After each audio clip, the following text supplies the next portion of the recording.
On the parched plains of Zama, in the year 202 BCE, the fate of the known world was poised to be decided by the collision of two titans. On one side, Hannibal Barca, the specter of Carthage, the military genius who for 16 years had dragged proud Rome through the mire of humiliation on its own soil, a man considered by all to be invincible. On the other, a young and audacious Roman general, Publius Cornelius Scipio, a man who dared to challenge the god of war not with brute force, but with intellect. This is not the chronicle of a simple battle. It is the cold, methodical dismantling of a legend. The story of how an obsessive student identified the cracks in his master's monument and shattered it to pieces at the most decisive moment in ancient history. Popular narrative sells us Zama as a clash of empires, but the truth is more subtle and far more fascinating. Scipio did not defeat Hannibal by outnumbering him or with traditional legionary ferocity. He won because he became a perfected reflection of his adversary, a more lethal version of Hannibal himself. His victory was forged upon a clinical dissection of reality. Hannibal's army at Zama was a shadow of the unstoppable force that had crossed the Alps. It was an assembly of disloyal mercenaries and inexperienced recruits. Scipio did not fight the myth. He fought the man and his weakened instrument of war. His genius lay in exploiting that weakness with a cunning that Hannibal, ironically, would have admired, turning his enemy's strengths into the very tools of his own destruction. Therefore, what we are about to witness is not the glorification of a Roman hero, but the analytical deconstruction of a Carthaginian myth. We will strip the Battle of Zama of its epic veneer to examine the internal gears of the strategic genius that decided it. We will discover how Scipio not only anticipated Hannibal's moves, but laid an intellectual trap for him, using psychology, deception, and a specific tactical superiority to dismantle his rival's war machine, piece by piece. The question we will answer is not whether Hannibal could be defeated, but why his defeat at Zama was, from a strategic standpoint, an almost inevitable conclusion. The legend of the invincible genius was about to confront the cold logic of his most brilliant student. At the head of the Roman legions stood a figure forged in disaster, Publius Cornelius Scipio. He was not a traditional Roman general. He was an obsessive scholar of his enemy. Having survived the massacre of Cannae, where he witnessed Hannibal's tactical genius up close, Scipio dedicated his life to deconstructing and assimilating the Carthaginians' methods. His confidence was not born of arrogance, but of a profound understanding of his adversary. He led an army of approximately 35,000 men, a lethal mix of veteran legions, many of them survivors of Cannae thirsting for redemption, and a secret weapon, a superior cavalry of 6,100 horsemen, reinforced by the deadly Numidians of Massinissa. Scipio did not come to fight. He came to deliver a masterclass that his own teacher could not refute. At the other end of the field, Hannibal Barca, the living myth, beheld the dawn of his most difficult battle. He was no longer the invincible predator of Italy. Forced to return to Africa, he found himself in an uncomfortable and strangely familiar position, that of the disadvantaged opponent. He was fully aware of the fragility of his new army and, in a supreme irony, of the inferiority of his own cavalry. The man whose victories had been built on the dominance of the flanks now lacked that very tool.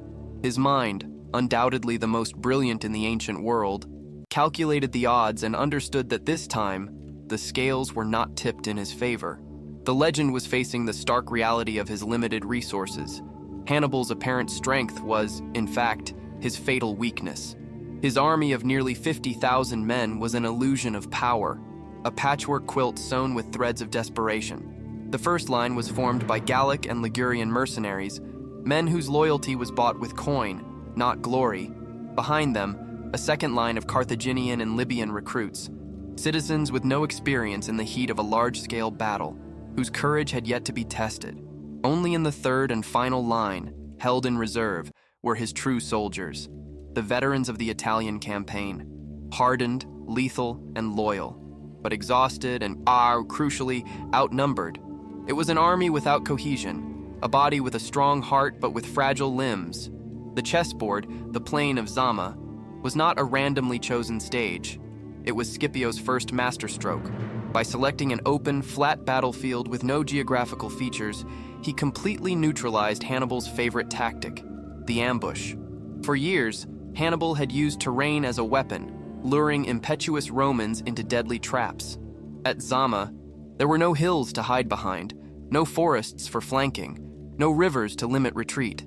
It was a perfect setting for a battle of annihilation in the open field, a duel where the quality of the infantry and, above all, the superiority of the cavalry would decide the outcome.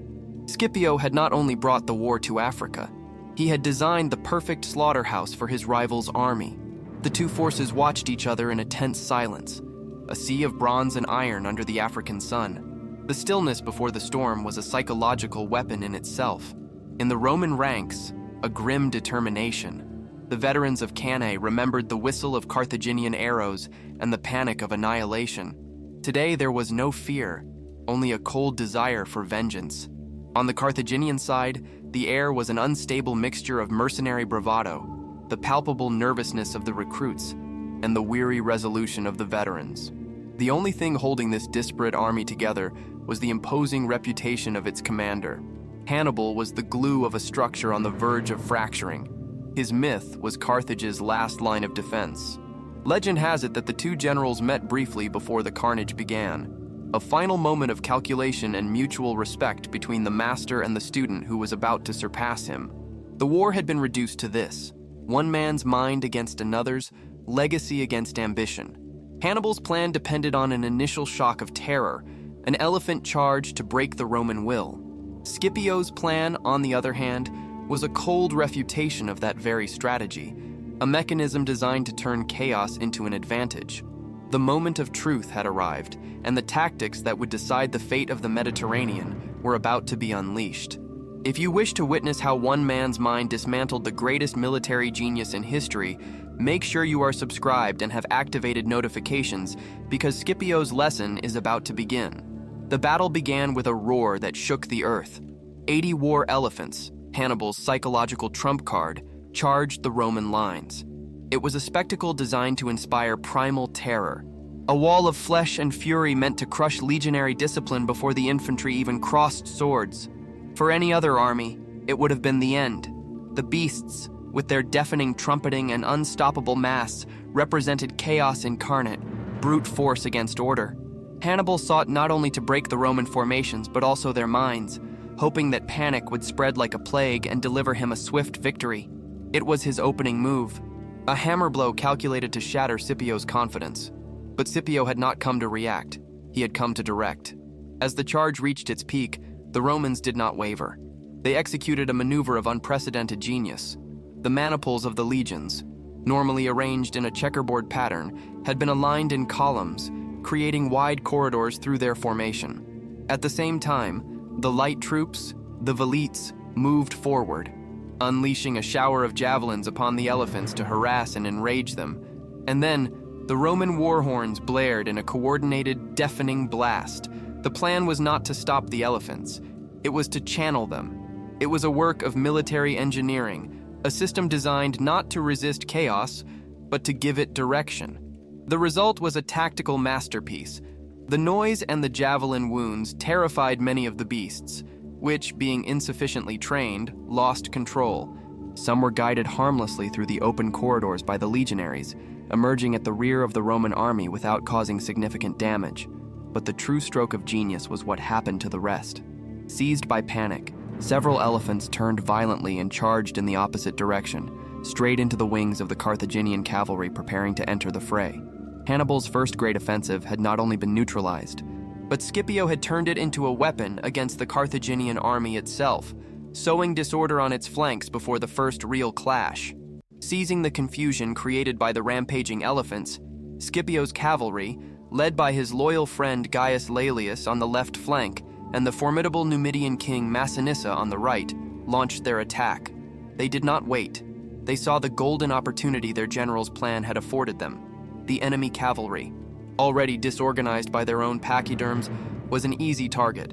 The charge was devastating. The Roman and Numidian cavalry, superior in numbers, training, and morale, crashed into the faltering Carthaginian wings with unstoppable force. The fight on the flanks was brief and brutal. Hannibal's cavalry, outmatched and panicked, broke almost immediately. The defeat of the Carthaginian cavalry was the second pillar of Hannibal's myth to crumble. The man who had annihilated entire consular armies in battles like Cannae thanks to his masterful use of cavalry, now watched his own flee the field in a complete rout. His flanks, which had always been his greatest offensive weapon, were now completely exposed. The irony was as sharp as a Roman sword. The master of envelopment was about to be enveloped. Hannibal, the supreme strategist, had been outplayed at his own game, stripped of his most valuable piece in the opening moves of the match. Laelius and Massinissa did not make the mistake of stopping. Fulfilling Scipio's orders, they began a relentless pursuit, driving the remnants of the Carthaginian cavalry far from the main battlefield. This action ensured they could not regroup and return to threaten the Roman rear. With this maneuver, Scipio deliberately isolated Hannibal's infantry, forcing it into a frontal war of attrition that he knew he could win. The battlefield had been drastically simplified.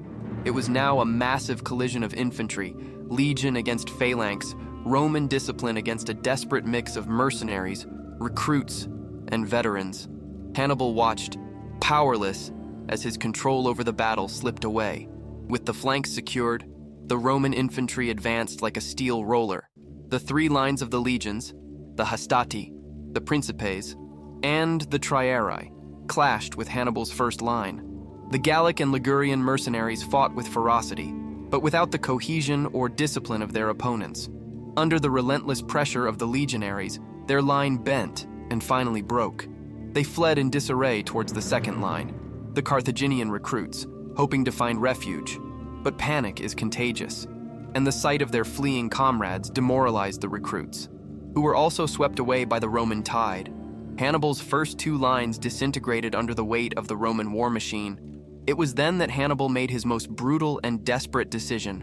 He ordered his third line, his undefeated veterans from Italy, to lower their spears, but not against the Romans, but against the survivors of his own first two lines who were fleeing towards them. The veterans formed a wall of steel, preventing the retreat of their countrymen and forcing them to either return to the fight or be slaughtered by their own rear guard. It was an act of astonishing pragmatic cruelty, designed to consolidate his forces and present a solid, united front against the Roman advance. For a moment, the internal carnage worked, creating a mass of men who, out of sheer desperation, managed to halt the legion's momentum. The Roman advance stopped. For the first time in the battle, they met a resistance equal to their own. Hannibal's veterans, hardened by a decade of war on enemy soil, were the finest infantry in the world, rivaled only by the legions themselves. The battle became a bloody stalemate, a brutal contest of attrition in the center of the field. The noise of thousands of swords clashing against shields and armor was deafening. For a moment, Hannibal's desperate genius seemed to have stabilized the situation. The battle hung in the balance. Depending on which line would break first from exhaustion and sheer butchery, it was all or nothing. But Scipio had not forgotten the piece he had moved at the beginning of the game.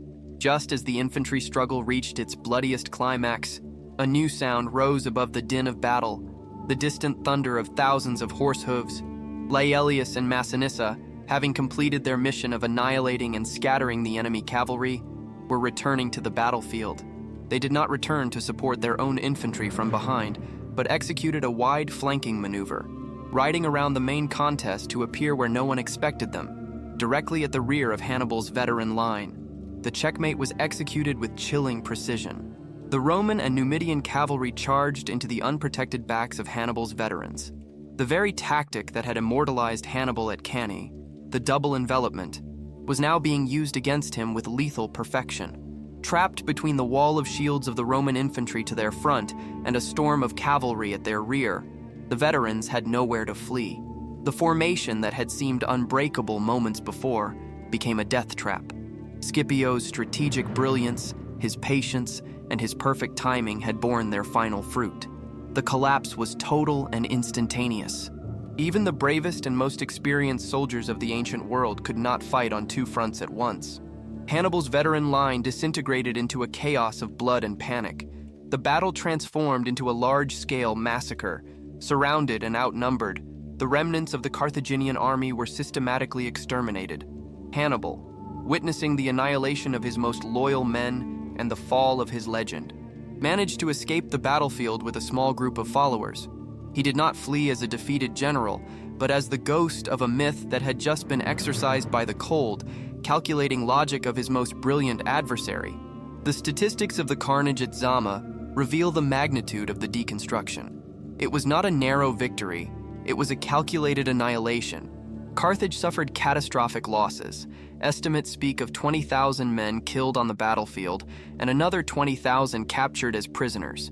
Its army, the city's last shield, simply ceased to exist in the course of a single afternoon. In stark contrast, Roman casualties were astonishingly low, with approximately 1,500 dead.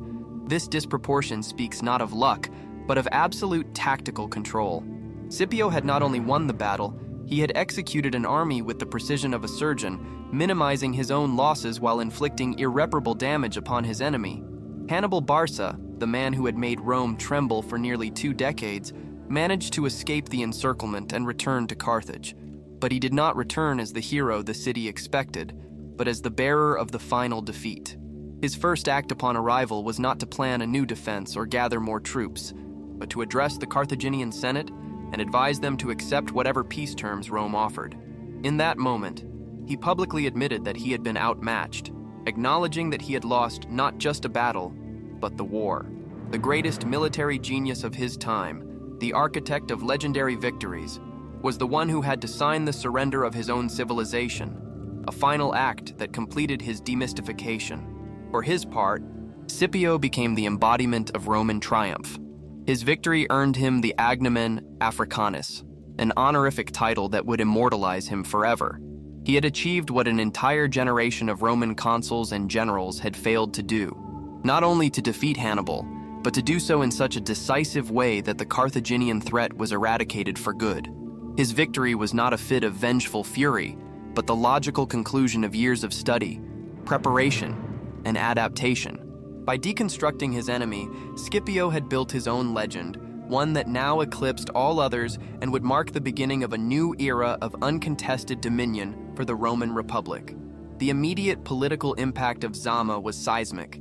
It marked the unequivocal end of the Second Punic War and the collapse of Carthage as a superpower.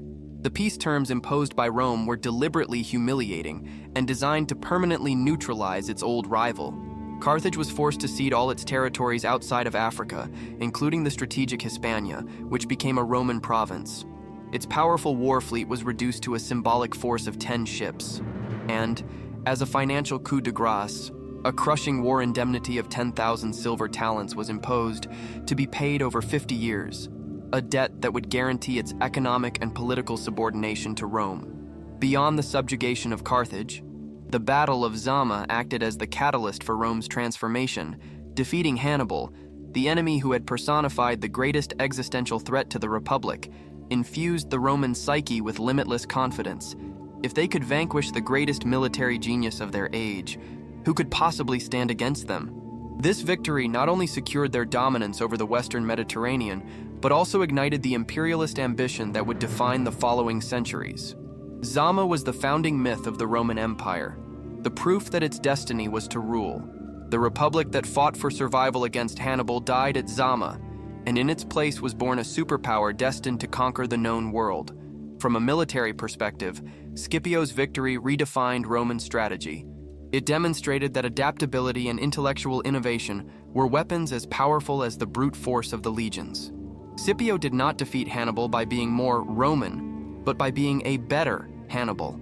His use of intelligence, his choice of terrain, his exploitation of enemy weaknesses, and above all, his masterful employment of cavalry in a hammer and anvil maneuver became crucial lessons for future generations of Roman generals. Zama taught Rome that to defeat a genius, strength was not enough. It was necessary to deconstruct his method, assimilate it, and perfect it to use against him. Finally, the legend of Scipio Africanus was forged on the plains of Zama. But his figure also reveals the complexities of power in Rome. The man who saved the Republic by defeating its most feared enemy became a figure so great and popular that the senatorial elite itself began to fear him. His success was so absolute that it altered the internal political balance of Rome. The deconstruction of Hannibal led, ironically, to the creation of a Roman hero whose power and prestige challenged the traditions of the Republic. The victory that secured Rome's future also sowed the seeds of the internal conflicts that would eventually transform the Republic into an empire. The story of Hannibal after Zama is perhaps the final irony in the deconstruction of his myth. Contrary to the common practice of the time, Scipio did not demand his execution. In a gesture of respect for his adversary's greatness, he allowed him to live. Hannibal did not spend his final years plotting military revenge, but was elected as the chief magistrate of Carthage, where he undertook a new war, this time not against Rome, but against the corruption of his own city's oligarchy. The general who had crossed the Alps and terrified Italy dedicated his last efforts to attempting to politically reform the very elite that had, in part, abandoned him during his campaign. His final battle was not fought with the sword, but with politics. The Battle of Zama, therefore, is not simply the story of a great man's fall, but the tale of how the deconstruction of a myth gave birth to an empire. Scipio did not just defeat an army on the battlefield, he defeated the idea that Hannibal was invincible, and in doing so, he replaced that idea with a far more powerful and enduring one, the idea that Rome was inevitable. Scipio's victory was an act of cold analysis, meticulous strategy, and a profound psychological understanding of his opponent. In the end, the greatest legacy of Zama is a timeless lesson. No legend, however imposing, is immune to a brilliant mind that dares to take it apart, piece by piece.